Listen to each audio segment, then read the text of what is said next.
All right, in this recording, I'm going to show you how to convert your industrial design into an STL file for printing. Um, this character here, it would probably be really a bad thing to render or to print out. So a part of it is because of the arms coming out here. It's very difficult for a printer to do that. So you would probably put up some cylinders for some supports to print out. So this is not a good example, but at least we can follow the pipeline. If you do have something that you can see is going to be a challenge for printing, create some sort of base so it can start to print something from, and that this won't topple over. Some of you have some interesting stuff, maybe like the watch. You probably would want to create some sort of base. So I'm just going to go through that process real quick. Create cylinder, and I hit R, and just kind of make some sort of a base for this. I'll go down here, hit W.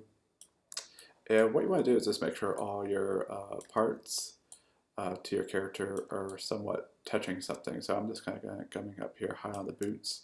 That way, so what's going to happen is print out this base, and you want to be kind of minimal with it too. But you do want some weight, so this can stand up straight. All right, so just kind of center it. We got it all here, and like I said, if we were going to print this out, we'd probably make a couple more cylinders and go straight up for support. And also, the printers will also print out some sort of support system that you can later sand off or pull off. All right, so just make sure all your pieces are on there, and I'm going to go ahead and turn this off too so it doesn't turn black. So just grab everything, and what I do is just go ahead and go to my modeling, mesh, and combine this. All right, so now this is all one continuous form. So if you have buttons and so forth that are kind of levitating off, just make sure you push them back. And again, this is not a good example for 3D printing. It probably would not work with the printers that we have in the library. But anyways, this is kind of the flow. So second, what you want to do is go Edit, Delete by Type History. And that will just delete just kind of the weight of the file. And then also we want to freeze transformation. Let me just show you what that looks like. So it's already set to 0. Our scale is already kind of frozen just because we did a combination. But just go ahead and do it anyway, do a freeze transformation. All right, so what we want to do is go ahead and export this as an OBJ file. All right, we do want to go ahead, Windows and Settings. Your OBJ may not be set up, so just go ahead and go to Windows, Setting, Preferences, and Plugin Manager, and just make sure your OBJ file is set up. So OBJ, you can see mine. For some reason, I'm not sure why they don't go ahead and automate that these are set. So make sure your OBJ export bundle is set up, or this will not work whatsoever. All right, so we're gonna go ahead and select, make sure it's combined, delete history, freeze transformation, and then we're gonna export either all. Probably don't do all because that'll export your cameras and whatnot. Just do the selection.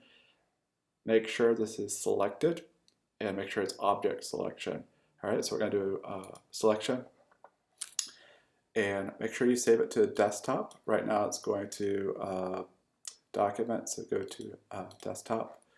And I've got a lot of stuff on my desktop, so I'm going to call it a underscore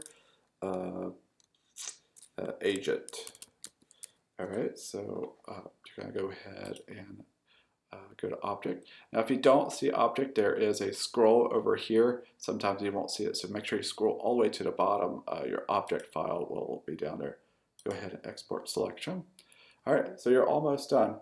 Definitely bring your object file with you to the library, even though they ask for STL files. Go ahead and make a point to save that, just in case it doesn't print. I can try to print out Thursday or Friday or even Monday and Tuesday next week. All right, so now we're going to go on to a website. All right, so I did a Google search, or even better, a throwback to way back when, a Yahoo search. So I did STL Converter. And what you want to look at is for the www.greentoken.de online converter. Go ahead and click on that. This is kind of a safe website. This isn't the best STL file. You could also use Rhino, and also I think ZBrush will make a decent STL file. All right, so we'll just go through here, add file, and there's a lot of stuff on my desktop. So we're going to go to the agent.opgl. Do not do the material or MTL. Select that, hit open, and we start uploading. It should be pretty light, depending on how many polygons. Ours are looking like it's under 2.24 megabytes. And just kind of hit next. And we do want to click on the STL file. There's other files like Kaleida, PLY, but the library will want the STL file. So go ahead and hit next. And we'll go ahead and hit start. And it typically only takes about a minute or 5 minutes. If it takes more than 10 or 20 minutes, I would probably rinse and repeat this, or there's some sort of issue. All right, so you can see it's pretty quick. I just click on it and downloads. I don't have to donate, or you can. So it is good service.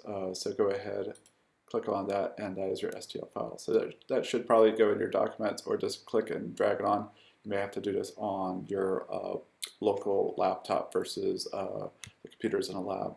All right, so put your STL file and your OBJ onto a thumb drive. Take your thumb drive to the library, and they have just ask the circulation desk where the 3D printer lab is. Try to get it in today or Friday. They said it's their backlog, so it may take 3 or 4 days to print. Good luck. Let me know if it prints. If it does not print out well, please keep that bad spaghetti 3D printout. That is an artifact that showed that you tried. And then if it doesn't work out whatsoever, document that, and then give me your files, and I will try to print them out for you Thursday, Friday, or Monday, or Tuesday. All right, good luck.